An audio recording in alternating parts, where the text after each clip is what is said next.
கர்த்தர் சீனாய் மலையில் மோசேயிடம் எழுதி கொடுத்த 10 கற்பனைகள். கற்பனை 1. என்னையன்றி உனக்கு வேறே தேவர்கள் உண்டாயிருக்க வேண்டாம். கற்பனை 2. மேலே வானத்திலும் கீழே பூமியிலும் பூமியின் கீழ் தண்ணீரிலும் உண்டாயிருக்கிறவைகளுக்கு ஒப்பான ஒரு சொரூபத்தை ஆகிலும் யாதொரு விக்கிரகத்தை ஆகிலும் நீ உனக்கு உண்டாக்க வேண்டாம். நீ அவைகளை நமஸ்கரிக்கவும் சேவிக்கவும் வேண்டாம். கற்பனை 3. உன் தேவனாகிய கர்த்தருடைய நாமத்தை வீணிலே வழங்காதிருப்பாயாக. கற்பனை 4. ஓய்வு நாளை பரிசுத்தமாய் ஆசரிக்க நினைப்பாயாக. கற்பனை 5.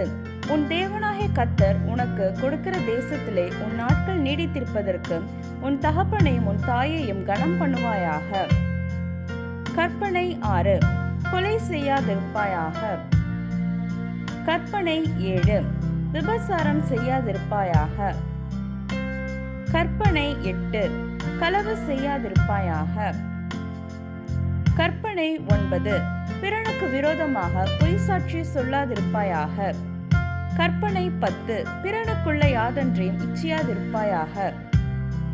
Praise the Lord. Thank you, Jesus. God bless you.